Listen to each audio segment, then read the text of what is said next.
Le postpartum, pourquoi j'en parle ? Je me suis toujours demandé avant d'avoir des enfants pourquoi on pouvait bénéficier de préparation à l'accouchement, mais pas de préparation au postnatal. C'est bizarre, non ? Ben oui, c'est vraiment bizarre. Il existe plein de conseils pour la grossesse. On trouve toutes sortes de préparations, physiques, psychologiques, même relationnelles. C'est très bien. Car oui, un accouchement, ça se prépare. Et surtout parce qu'on ne sait jamais comment cela va se passer. Avoir des outils à disposition, c'est utile. Et alors quoi ? Une fois sorti de la maternité, ton bébé sous le bras, tu passes la porte de chez toi et hop, comme par magie, tu sais tout de suite ce que tu as à faire ? Eh bien non, ça ne marche pas vraiment comme ça. Alors, tu peux avoir une sage-femme qui passe à domicile, 1, 2, 3 fois si tu as de la chance, pendant 20 à 40 minutes, et puis tu peux aller à la PMI faire peser ton bébé, peut-être 2 fois. Tu verras le pédiatre à 15 jours de vie de ton bébé, et ta sage-femme ou ton gynécologue 6 à 8 semaines après l'accouchement. Ok.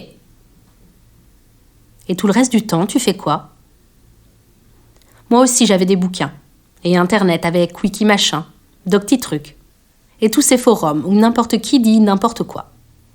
Ça m'a pas franchement aidé. Je n'ai jamais rencontré quelqu'un qui, pendant son postpartum, n'a jamais éprouvé un sentiment de solitude à un moment donné, ou une vive interrogation restée sans réponse. C'est marrant, mais ça me fait pas marrer. Certes, on commence à voir émerger des mouvements, des hashtags mon postpartum, des documentaires. Et oui, le congé paternité a été allongé. Un peu. Le gouvernement a lancé une grande concertation autour des 1000 premiers jours des nouveau-nés.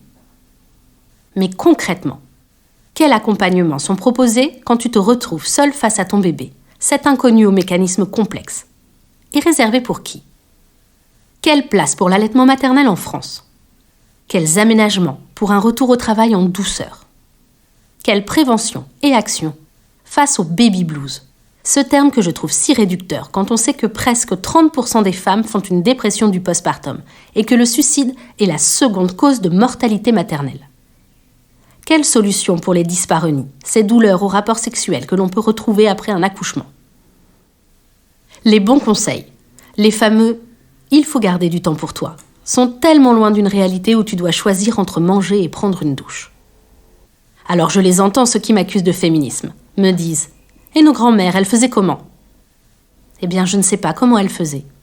Ce que je sais, c'est qu'aujourd'hui, dans notre société actuelle, eh bien, on ne peut et on ne veut plus continuer comme ça.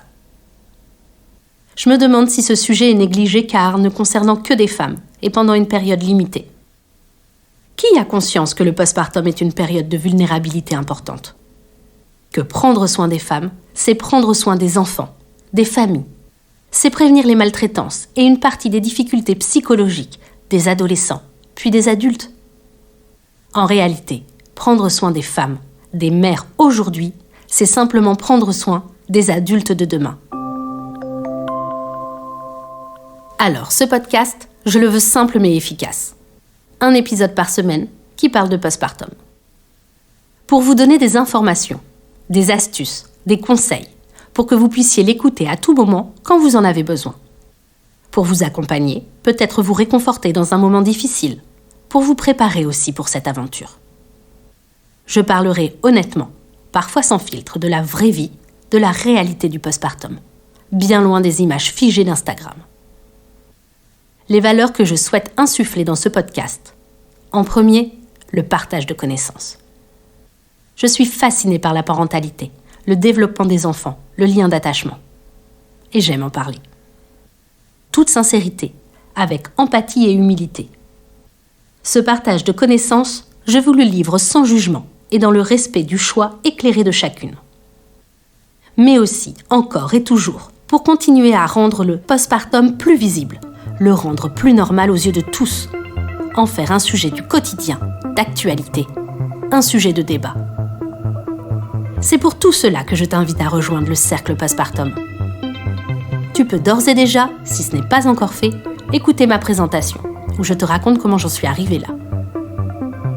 Maintenant, je vous dis à bientôt pour le premier épisode du cercle postpartum.